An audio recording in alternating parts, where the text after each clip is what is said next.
Europe 1, La France bouge.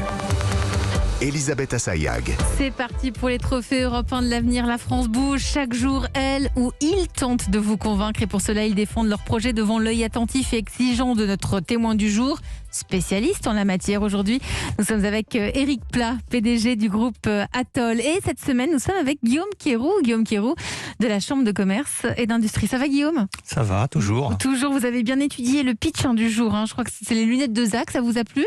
Ça va pas mal inspiré, oui. Ah, restez, ne nous dites pas tout. Attendez un petit peu. On va faire la connaissance d'Ophélie Van Bremerge. Bonjour Ophélie. Bonjour. Votre projet a été lancé il y a 2 ans, en février, pile avant le confinement. Vous avez 22 ans, vous venez de Roubaix et vous avez donc fondé les lunettes de Zach, une start-up qui propose des lunettes reconditionnées. D'abord, vous les collectez, puis vous les reconditionnez. Ce projet, c'est une façon de rendre hommage à votre maman qui est décédée, qui a toujours été très engagée. Et le projet, je vais vous laisser nous le raconter. C'est parti pour le pitch. Vous avez 1 minute. Alors, saviez-vous qu'en France, il y a plus de 110 millions de lunettes inutilisées au fond de nos tiroirs ? Pour lutter contre ce problème, on a lancé Zach. Zach, c'est la première start-up de collecte et de reconditionnement de lunettes, comme cela existe pour les téléphones. Alors Zach, c'est 3 étapes. La collecte, le reconditionnement et la remise sur le marché. Tout d'abord, on va collecter les lunettes inutilisées dans des lieux courants, comme par exemple BNP Paribas ou encore les écoles d'optique. Une fois que les lunettes sont collectées, on va les reconditionner pour leur donner une seconde vie avec 4 personnes en situation de handicap, où elles passent à peu près 20 minutes par lunette. Ainsi, des 3 montures, c'est 1 heure d'emploi pour une personne en situation de handicap. Collectées, reconditionnées et ensuite les lunettes sont remises sur le marché. Dans notre première boutique, 70% sont des lunettes reconditionnées entre 19 et 89 euros et les 30% restants, ce sont des montures neuves en matière recyclée comme du coquillage, la bouteille recyclée ou encore de l'huile de ricin. Et sur tout ça, on met des verres foncés. Déjà, vous n'êtes même pas allé jusqu'à la minute. Ah, bravo en tout cas, bravo pour votre pitch.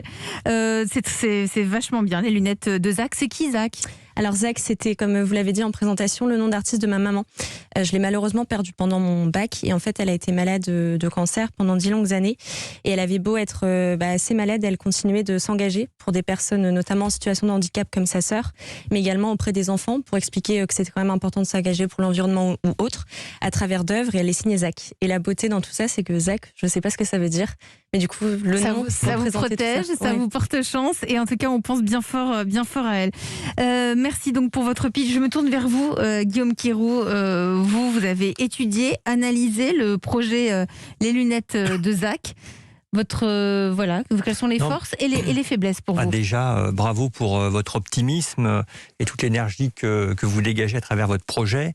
D'autant que vous êtes lancé quelques mois avant le début du premier confinement sur un secteur qui reste porteur, vous l'avez rappelé, et notamment autour de l'économie circulaire qui est assez tendance en ce moment, avec un engagement et des valeurs fortes que vous avez rappelé, notamment vis-à-vis des personnes en situation de handicap. Donc tout ça, c'est tout à votre honneur. Vous avez su mobiliser également une communauté importante. J'ai regardé un peu les concurrents et en termes de réseaux sociaux, vous êtes quand même bien positionné sur les réseaux, notamment Facebook, Instagram. Et vous avez su vous entourer en fait de nombreux partenaires de référence, dont un important réseau bancaire dans les Hauts-de-France. Et ça, c'est encore une fois tout à votre honneur. Concernant les points de vigilance et les axes d'amélioration, j'en ai noté quelques-uns. Alors, il y en a quelques-uns quand même. Mais c'est toujours très gentil. Il n'y a pas de souci, tout est bon à prendre. Non, mais après, j'ai compris, vous êtes vraiment au lancement de votre activité. Vous allez faire appel probablement à des levées de fonds dans le courant de l'année. Mais bon, il y a quelques petits points de détail déjà sur le site internet qui est votre vitrine. Avec, moi j'ai noté, j'ai regardé. C'est vrai que c'est la première chose. Moi en tant qu'homme, par exemple, sur le choix des montures. Alors j'ai vu que c'était un choix assez limité. Il y avait 11 montures en ligne, mais je sais que vous avez derrière une boutique, donc vous ne pouvez pas tout exposer en ligne. Donc ce que Guillaume vous dit, il faudra mettre un peu plus de choix pour les hommes. Ce qui se passe, c'est qu'en fait, je pense que vous connaissez les startups. Le business model évolue constamment. Et au début, on vendait en ligne et on s'est rendu compte que en reconditionné, la problématique, c'est que chaque produit est différent. Donc en fait, ça veut dire qu'on crée à chaque fois une feuille de produit, etc. Et du coup, on s'est dit, on évolue le business model et on a créé des boutiques. Et le site, c'est plutôt une vitrine. Et nous, ce qu'on aime, c'est vraiment le conseil client. Et c'est pour ça qu'on est passé de site internet en présentiel avec nos clients. Parce qu'on aime parler à nos clients, on aime les accompagner. On aime leur mettre des verres de qualité. C'est ça qui ressort, voilà. en fait. On sent que vous êtes à tâtons. C'est pour ça qu'on peut avoir du mal à bien comprendre en fait votre modèle économique, parce que vous avez déjà pivoté peut-être au moins une fois, et le positionnement, parce que vous êtes à cheval sur plusieurs activités, parce que vous avez effectivement des choses que vous savez très bien faire, comme la collecte, là vous l'avez rappelé avec vos boîtes, la collecte des lunettes usagées, le reconditionnement, et après effectivement la vente en boutique et en ligne, qui est, vous venez de le préciser un peu à la marge, mais qui chacune, effectivement, individuellement, pourrait être une entreprise à part entière. Tout à fait. Un réseau de collecte, un atelier adapté de reconditionnement. Donc, vous dites qu'il y a trop de... C'est pas assez clair dans le positionnement, dans la demande. On voit qu'il y a mais c'est normal, vous êtes au départ, on voit qu'il y a un tâtonnement. Donc il faudrait peut-être plus le clarifier. Après, certains, vous avez des concurrents, par exemple, sur le domaine de la téléphonie, du reconditionnement de téléphone, qui sont clairement des plateformes logistiques industrielles. Après, c'est peut-être pas votre objectif, parce qu'on sent que vous avez des valeurs fortes proches de l'économie sociale et solidaire, donc peut-être que c'est l'axe que vous devriez peut-être davantage creuser.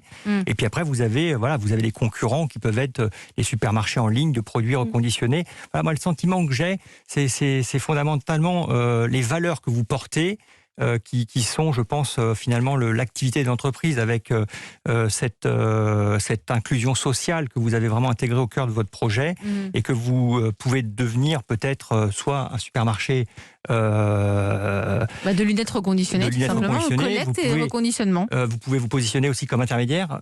Tu voulais non, allez-y. Un intermédiaire entre des particuliers et des professionnels. Je crois que c'était aussi une des pistes que vous aviez testées au départ, pour décupler finalement votre activité, parce que c'est vrai que là, aller chercher lunette par lunette et reconditionner lunette par lunette, c'est vrai que ça... des gros partenariats, du coup, ce qui nous permettent, notamment par exemple avec l'institution bancaire dont vous avez parlé au début, ou encore on travaille beaucoup avec les écoles d'optique, et en fait on a identifié du coup des gros réseaux du coup de collecte pour justement avoir des flux importants, et plutôt qu'aller chercher lunette par lunette, et c'est plutôt milliers de lunettes par milliers de lunettes. D'autant plus que le coût en fait de vos lunettes est très très faible. Donc c'est vrai que si vous voulez que ce soit rentable à terme, donc il faut peut-être imaginer peut-être un repositionnement avec peut-être une montée en gamme. J'ai vu qu'il y avait des entreprises qui étaient spécialisées sur des formes de montures particulières, lunettes en écaille, en bois, en corne, un peu haut de gamme. Où là, vous pourriez aller vers le haut de gamme. On pourrait. L'objectif, c'est de rendre la vision de ZAC, c'est de rendre l'éco-responsable français accessible. Et c'est vraiment pour ça qu'on est en dessous des 100 € pour les lunettes reconditionnées. Des 100 €. C'est ça. Et le maximum, c'est 89 €. J'ai vu des lunettes à 30 €. Ça, c'est des montures neuves, comme j'expliquais au début, en matière recyclée, comme par exemple la nouvelle collection. Voilà, c'est comme des nouvelles collections qui sont du coup en matière recyclée mais neuves. Et là, par contre, c'est un positionnement plus élevé. Éric Plat, notre grand témoin du jour, vous êtes le PDG d'Atoll, expert, vous validez les lunettes de ZAC ? Oui, je pense qu'il faut absolument que le consommateur prenne conscience que les lunettes qu'il a dans ses tiroirs, qui sont entre guillemets dites usagées, non, elles peuvent faire plaisir à d'autres. Nous, on a organisé toute une filière, un petit peu comme vous, avec des box, mais en magasin, de récupération des lunettes. On en a récupéré plusieurs millions. On les offre ensuite au Medico Lyons Club, et ça part dans les pays où les gens ne peuvent pas se payer les lunettes. Moi, je pense qu'il est important que les entreprises et les commerçants s'engagent dans cette voie-là. Mais si, par exemple, si je suis seule, là, et que je suis en train d'écouter ce que vous nous dites, où puis-je trouver un point de collecte pour vous rapporter mes lunettes ? Alors, la solution la plus simple, si vous êtes sur les réseaux sociaux, comme disait précédemment, on est très actifs. Donc, en nous envoyant lunettes de ZAC avec un S. Et là, on envoie dans la petite enveloppe les lunettes, et vous les récupérez. Un message et on vous dit où. Et sinon, sur notre site internet, en fait, on peut retrouver une map, donc dans Où nous trouver, une map justement pour regarder où on est disponible à côté de chez vous. Comment pouvons-nous vous aider, Ophélie, puisque là vous êtes dans la France Bouge, vous êtes dans une phase de développement, vous avez de la demande, vous allez quoi, vous avez besoin de fonds ? Alors c'est dans les projets des prochains mois, effectivement, parce que l'objectif c'est de proposer une solution alternative avec un business model du coup qui se construit avec une offre conditionnée et une offre en matière recyclée. Donc vous avez besoin de combien ?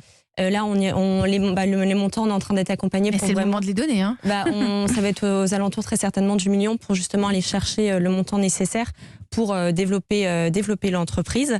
Et la seconde chose, donc, ce serait développer, à la fois renforcer toute cette collecte, etc. Sachant que l'objectif, c'est vraiment de sensibiliser, comme disait précédemment, sensibiliser le consommateur à se rendre compte qu'il a des pépites en fait au fond de ses tiroirs. Et en fait, en France, on peut aider, mais on peut aussi aider dans les autres pays. Donc, c'est vraiment de faire la démarche d'aller déposer ces lunettes qu'on a dans nos tiroirs, qui peuvent avoir une seconde vie en France ou ailleurs. Guillaume Quérault, le 1 million d'euros, quand on doit faire une levée de fonds, c'est jouable compte tenu de son modèle?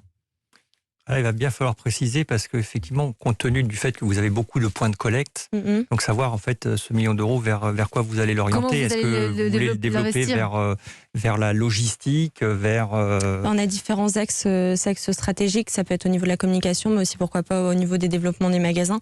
On a déjà du coup une belle base de données clientèle qui est intéressante. Et l'idée, c'est forcément, comme je disais précédemment, c'est de se faire grandir ses valeurs et de sensibiliser plus de personnes. Donc après, c'est des chiffres entre guillemets encore hypothétiques parce que forcément, comme tout entrepreneur, on travaille beaucoup justement pour faire grandir le business model et pour avancer. Donc c'est des combien choses là chez vous? Alors on a 4 personnes, 4 personnes en situation de handicap et après on a 5 personnes en interne. Donc là, on est 9 à travailler. 9 à travailler, c'est fort quand même. Ça grandit. Moi, j'avoue, vous en faites quoi de vos anciennes lunettes, vous, Guillaume Quérault? Moi, j'ai jamais pensé à les mettre dans un point de collecte. Sur Vinted. C'est une super idée. Non, moi je les donne. Il faut les c'est donner. des lunettes de marque, hein, mais non, il faut les donner. Vous avez aussi le même genre de oui, modèle. Nous avons dans nos magasins on peut aller dans vos magasins et déposer dans des urnes des anciennes lunettes. Et vous en faites quoi? Ensuite, on les offre au Medico Lions Club, qui le reconditionne et va les envoyer dans des pays où les gens n'ont pas les moyens de s'offrir des paires de lunettes. Ça s'appelle les lunettes de Zach. On vous souhaite bonne chance, Ophélie Van Bremerge. Merci d'être venue dans La France Bouge. Vous nous donnez des nouvelles. Avec grand plaisir. On y tient. Bravo.